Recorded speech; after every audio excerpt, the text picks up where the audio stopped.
Bonsoir, bienvenue au studio de l'UTHC TV. Nous sommes le vendredi 9 septembre, il est 21h et bienvenue à l'épisode 9.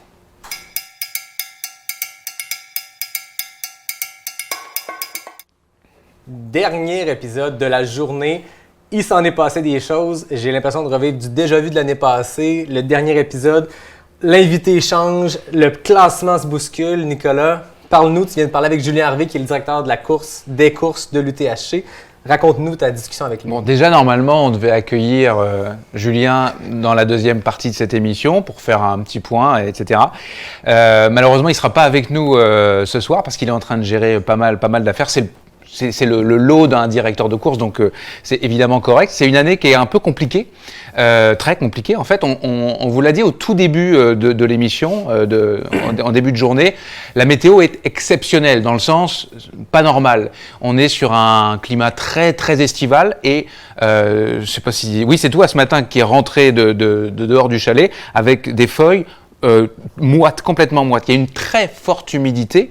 Il fait très chaud, l'indice humidex est autour de 30 et les températures à peu près semblables. Et on craint une augmentation des chaleurs pour demain. Et visiblement, évidemment c'est une analyse, mais visiblement ça s'est traduit par des abandons.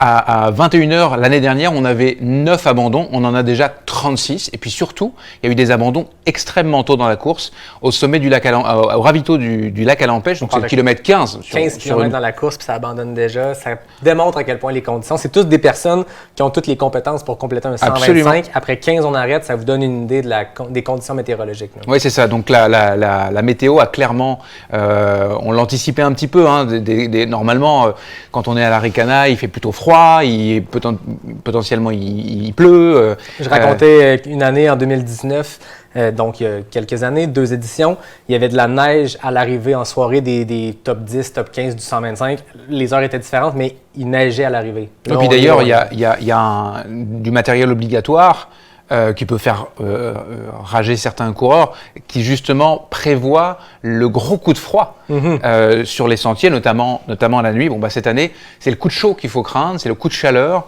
Et d'ailleurs, Julien Harvey m'expliquait que le défi ce soir, au moment où on se parle, c'est de gérer la glace, c'est de gérer le risque que les coureurs vont prendre demain, parce qu'il va faire chaud. Alors pas forcément sur le 125 évidemment, mais toutes les autres courses, il y a toutes les longues courses demain. On a le 42, le 42 classique, le 65, le 80, il y a également le 28. Donc il va y avoir beaucoup de coureurs sur les sentiers et des températures qui sont follement estivales. Donc voilà, c'est ce qui va probablement caractériser cette UTHC 2022. Il ne faut pas oublier non plus, une bonne partie du peloton du 125 va encore vivre une autre journée demain. Absolument. Oui. Donc ça va être très chaud pour ces gens-là qui ont vécu un début de journée chaud, une nuit peut-être un peu plus fraîche, mais demain, on va retomber dans la chaleur. Ça va être très difficile pour ces gens-là. Oui, c'est ça. Et donc, le point sur la course, c'est Elliott Cardin qui veut absolument gagner cette course, on l'a dit un petit peu plus tôt, qui est assez largement en tête, mais Julien Harvey me précisait qu'il était étonnamment lent, lui et les autres, étonnamment lent par rapport aux années précédentes. 35-40 minutes de plus de temps. Ça aussi, probablement que la chaleur y est pour quelque chose. Et puis on racontait aussi qu'il a souffert. Il était dans une mauvaise attitude, très négatif, mais visiblement la montée était très difficile, pas de jambes, etc. C'est pareil, c'est assez avec la chaleur, c'est assez ça correspond bien aux symptômes qu'on peut avoir quand il fait très chaud. Donc, il est très en avance. Combien de... En ce moment, il est passé. En fait, on a 9 coureurs qui sont passés par les Hautes-Gorges. Tantôt, on s'est un petit peu gouré en fin d'épisode. Je me suis trompé. On était sur les estimations. À ce moment-là, il n'y avait que Elliott qui avait passé Hautes-Gorges. Là, on est rendu avec 9 personnes qui ont passé. Elliott a une 50aine de minutes d'avance sur le deuxième, qui est Gabriel Sans Façon. Donc, il était 3e, 4e. Donc, ça change. Donc, ça bouge beaucoup. Et là où ça devient intéressant, c'est qu'on a des noms qui n'étaient pas sur notre radar de tête d'affiche, qui prennent des positions. Donc, Pierre-Olivier Campagnan, un gars qu'on n'avait pas vu venir. Un gars, on est allé voir, pour vous donner une idée, il est terminé 8e sur le QMT 100 000 cette année, donc un excellent coureur. Mais 30e l'an dernier. 33e sur le 125 Arikana, un temps de 20h40, ce qui est en avant du mid-pack, mais qui demeure loin du temps sur lequel il est en train de s'aligner. Il est en 3e place présentement. Laissez-moi juste vérifier. Il est une dizaine de minutes derrière Gabriel Sans Façon. Jacob Barry Arnasson, qui était 2e un peu plus tôt, tout près derrière, il est à 2 minutes derrière Pierre-Olivier Campagna en 4e place. Un autre nom qui nous surprend, un gars de 24 ans, Antoine Moses. Un gars qui est passé, encore lui, 2 minutes derrière Jacob, donc c'est tout près entre la 3e, la 4e, la 5e. Un gars qui, lui aussi, l'année passée, sur le 125, avait terminé ça dans les environs du 20 heures pour une 27e place. Donc, très belle performance, on s'entend, on est en avant du mid-pack, mais rien qui se compare avec le pace sur lequel il est présentement et sur la position sur laquelle il est, 5e place. Yannick Bernard, on en a parlé, semblait courir avec Gabriel Sans Façon qui est maintenant 2e. Yannick est 6e, encore là, tout près, là, c'est à 2 minutes d'écart. Mais c'est ça qui est très passionnant parce que moi j'aime bien quand on arrive à ce moment-là où il y a vraiment un enjeu. On va se revoir demain matin. Non, je vais peut-être on se revoit demain matin à 7h. Et ben, ça va certainement être tout chamboulé. Exact. On a beaucoup de coureurs qui se tiennent dans un mouchoir de poche. Exact. Entre la 3e et la 9e place, il y a environ 8 minutes. Intéressant aussi, Yannick Bernard semble courir avec Mylène Sans Souci, qui est toujours première femme, avec 10 minutes d'avance sur la 2e, donc Priscilla Forgui. Ils sont tout près, les deux, sont à 10 minutes. Ils viennent de passer en 7e et 8e place. On va vous passer des vidéos, d'ailleurs, puisqu'on a eu quelques vidéos qui sont arrivées des Hautes-Gorges. On va voir normalement Elliot, donc Elliot qui est en train de faire un cavalier seul, 50 minutes d'avance. On a vu cette vidéo tout à l'heure, on vous la remet. Il est plutôt, on le voit, il est plutôt bien, il a le sourire ou un rictus. Et il a une attitude qui n'est peut-être pas celle qu'il avait dans la montée des Morillos alors qu'il faisait jour. Là, on a un coureur d'expérience, on a un coureur qui a couru le 125 à plusieurs reprises et on a un coureur qui s'en va dans la nuit, qui ne sera pas froide, qui sera peut-être fraîche, mais c'est des conditions qui sont, surtout pour quelqu'un qui est habitué à courir avec le froid, qui sont très bonnes pour lui. Donc il est dans sa course et à mon avis, à moins d'un retournement de situation ou d'une déroute, on n'est pas à l'abri, il lui reste 60 km, mais il devrait... il disait que c'était son année, c'est bien ce qui est en train de se passer, je pense. 50 minutes d'avance à la mi-parcours, ça augure bien, mais c'est du trail, c'est de l'ultra, tout peut arriver, puis il en reste encore très long. On se rappelle l'année passée d'une Marianne Hogan qui semblait seule en avant, problème de cheville, blessure, termine 2e, c'est pas gênant du tout, mais c'était quelqu'un qui était destiné à gagner, puis qu'on voyait vraiment qu'une grande avance sur la 2e, ça s'est corsé.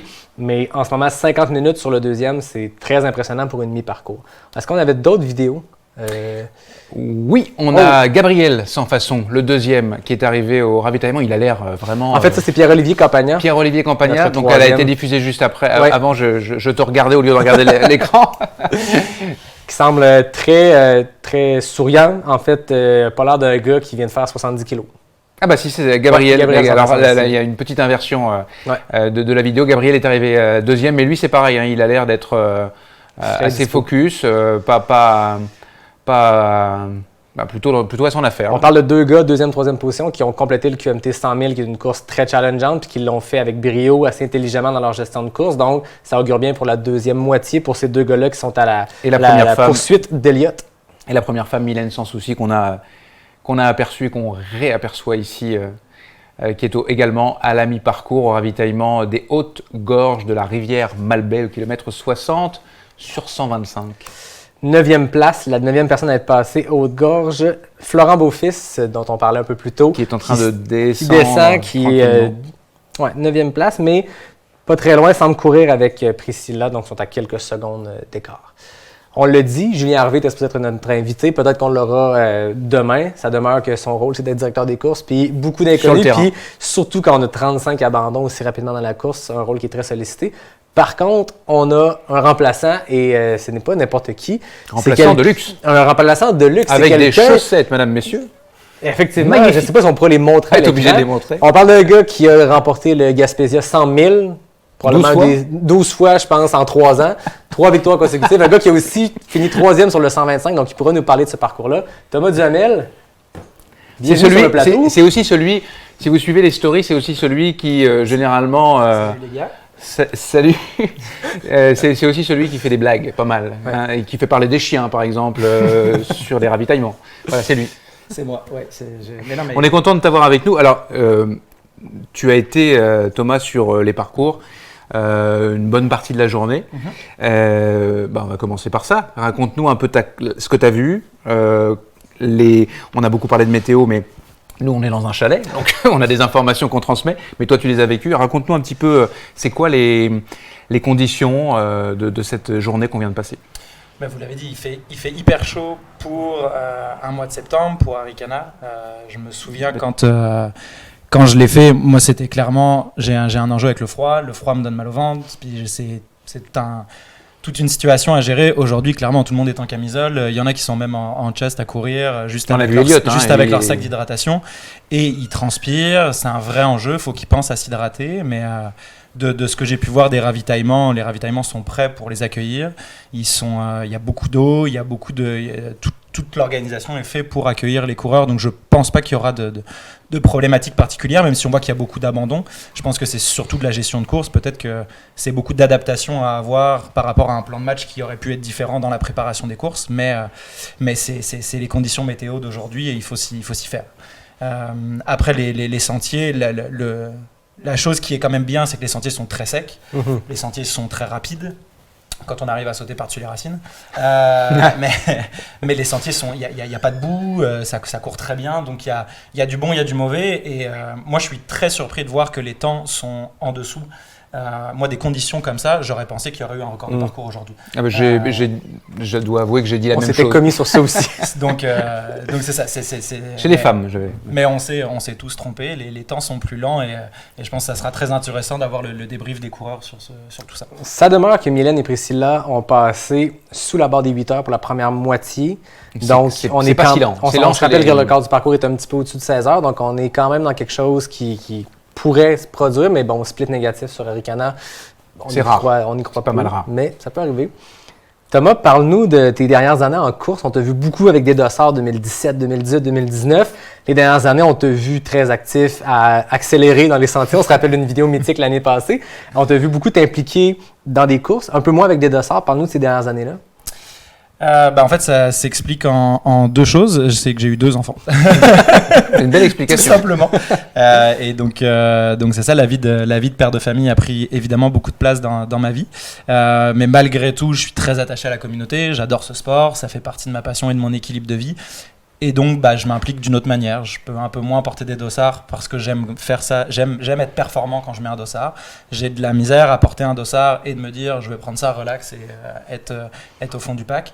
Donc, c'est ce qui explique tout ça. Mais j'ai évidemment autant de plaisir à faire des vidéos, à raconter des âneries à tout le monde. Tu n'as pas été très difficile à convaincre quand on t'a demandé de venir faire partie de l'équipe. Non, ça va. Mais à la blague, on rigole. Avec la vidéo de j'accélère de l'année passée et tout le monde me dit cette année objectif c'est la Racine d'Or, puis je suis comme non c'est évidemment une blague, fait que j'essaye de faire parler des chiens, j'essaye de raconter quelques niaiseries sur les sentiers, mais ça fait rigoler du monde, ça casse un peu le côté sérieux de la course et on aime ça. Je pense que ceux qui suivent aiment ça aussi. Tant mieux, c'est le but. J'aimerais qu'on aborde quelque chose qui s'était passé. Tu parlais d'implication extra-course, de t'impliquer d'une autre façon. En 2019, tu étais ici, je me rappelle, tu étais dans le chalet du Mont-Grand-Fond, tu classais des déchets. J'aimerais que tu parles de ça parce que j'avais trouvé ça extrêmement intéressant quand tu m'avais raconté ce que tu faisais là, quel projet tu mettais en place. Tu l'as fait plusieurs années de suite, si je ne m'abuse. Ouais, je l'ai fait plusieurs années de suite et puis cette année, j'ai pas repris ça par manque de temps aussi. Mais il y a un sujet, le développement durable, la limitation des déchets, c'est quelque chose qui me touche particulièrement au travers de ma vie, dans ma job, dans beaucoup de choses, au travers des commutes avec le commute running, etc. Mais sur une course, et notamment sur Arikana, qui est la plus grosse course de trail au Québec, la gestion des déchets et limiter l'impact qu'une course comme Arikana peut avoir sur l'environnement, je trouvais que c'était quelque chose d'intéressant. J'ai été coureur, j'ai été élite, j'ai fait 3e, j'ai été bénévole, j'ai balisé des sentiers, j'ai essayé En fait, sur Arikana, pour moi, j'essaye de voir à peu près tout le spectre de la course. Donc, de coureurs, de performeurs, mais aussi de bénévoles, de baliseurs, de gestion des déchets, de faire des vidéos, d'humoristes. Donc, je trouve que c'est hyper intéressant. Et en vrai, la gestion des déchets est un vrai challenge, il faut se le dire. Et Arikana est reconnu pour ça, fait des vrais efforts, s'implique financièrement, humainement. C'est hyper impressionnant tout ce que l'équipe au complet peut faire là-dessus. Qu'est-ce que tu as vu comme évolution justement sur ce point du développement durable? Qu'est-ce qui a changé en quelques années? Qu'est-ce qu'il y a aujourd'hui, ou plus qu'est-ce qu'il n'y a plus qu'il y avait dans le temps? C'est les prises de conscience. Je pense que d'année en année, de manière générale, les gens prennent plus conscience qu'on ne peut pas jeter n'importe quoi n'importe où. Il n'y a plus personne qui râle de prendre son gobelet. Il n'y a plus personne qui râle qu'il n'y ait plus 50 000 verres de plastique à chaque ravitaillement et qu'on jette ça par terre comme des idiots. Il n'y a plus personne qui vient chialer si il y a 3 poubelles puis qu'on explique qu'il y a une poubelle pour le recyclage, une poubelle pour le compost, une poubelle pour les autres déchets. Et donc, je trouvais ça intéressant. L'année passée, on est passé sur les ravitaux pour donner de l'aide, parce que souvent monter un ravitaillement ça se fait vite, ça se fait avec des gens qui n'ont pas forcément toute la connaissance, puis même l'idée de dire je vais organiser mon ravito, se l'approprie. Donc le fait de passer sur les ravitaux, d'expliquer, je trouvais ça intéressant. Tu avais lancé un concours, hein? Ouais, on avait lancé un petit concours autour de ça. Donc vraiment aller voir comment la gestion des déchets se faisait sur les ravitaux était très intéressant, et ça s'est très bien fait. On a eu un super bel accueil de tout ça, donc félicitations à tous ceux qui étaient sur les ravitaux. Ça s'est très très bien fait. Là cette année, pour aller prendre de la bière par exemple, il faut venir directement avec son verre. Ouais. Donc le message de l'organisation a été: n'oubliez pas votre verre réutilisable, venez avec. Il n'y a pas de verre ici. Puis aussi, il y a des gestes assez symboliques, mais la gestion des médailles. Je trouvais ça très intéressant. Il y avait un arbre à médailles. Donc après, ça te fait donner la médaille, on fait la photo, on fait médaille en bois en passant. Médaille en bois, on fait un selfie pour les réseaux sociaux. Puis c'est très cool. On garde des souvenirs parce que les souvenirs font partie de la course. Mais après ça, on l'accroche parce que ces médailles-là ne sont plus datées et nommées, et donc elles peuvent être recyclées d'année en année. Et donc on limite les déchets et les impacts sur l'environnement. Puis on s'entend que dans un sport où notre terrain de jeu, c'est la nature, je veux dire, faut être écologique, faut être axé développement durable dans n'importe quelle sphère de la société, mais d'autant plus quand on est sur un territoire qu'on emprunte le temps d'un événement, mais je veux dire, il faut faire des gestes qui vont dans cette direction-là. Puis on voit les courses de plus en plus, puis il y a même des badges maintenant dans certaines courses américaines qui respectent certains standards, puis on voit vraiment qu'il y a une volonté là-dedans, donc des verres de carton dans des ravitaux, on verra plus beaucoup ça, puis c'est correct. Il y a un organisme, une association qui gère les événements et puis le côté développement durable sur les événements, et Arikana est reconnu. Je pense qu'il y a eu un prix, je ne sais plus si c'est la 3e place ou en tout cas quelque chose, mais Arikana a été reconnu pour sa gestion du développement durable sur l'événement.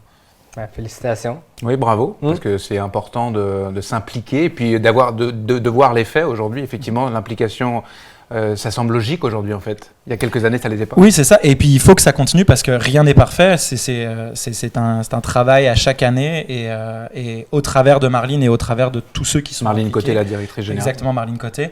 Le travail progresse à chaque année. On voit des évolutions et c'est très très important de continuer à faire ça. Ça, c'est tout l'envers du décor des magnifiques coureurs et coureuses qui parcourent les sentiers, quoi.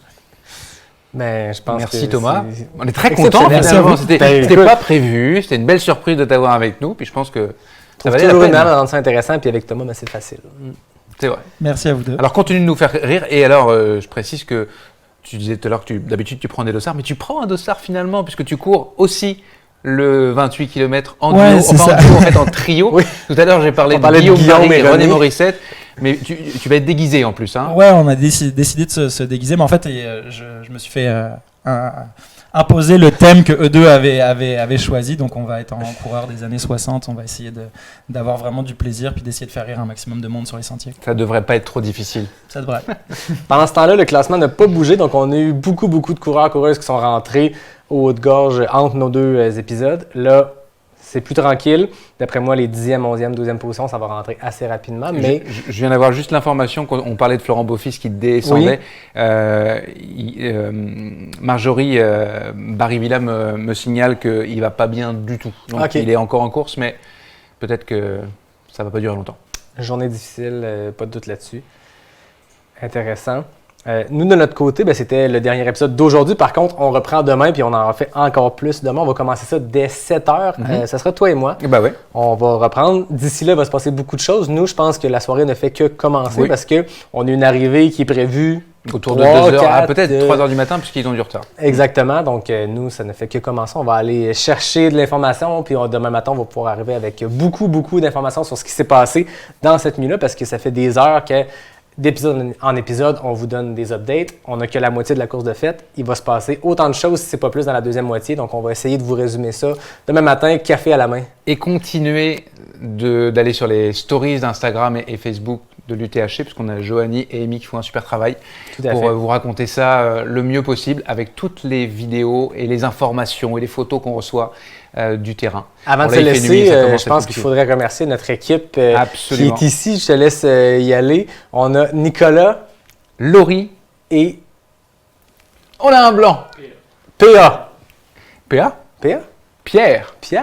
Pierre, voilà. des productions Arborescence. Tu vois, Pierre! En équipe, on finit par y arriver. Des productions Arborescence qui sont derrière nous avec toutes les caméras à la réalisation. On est chanceux, nous, on en anime 17 sur 22. Eux, ils font les 22. Donc, très impressionnant. Puis une chance qu'on les a. Et avec le sourire. Oui, effectivement. Même quand on oublie leur nom, ils nous en veulent pas trop, on dirait. Ils comprennent qu'il est tard. Donc, merci. À demain matin. À demain matin. Salut. Bye.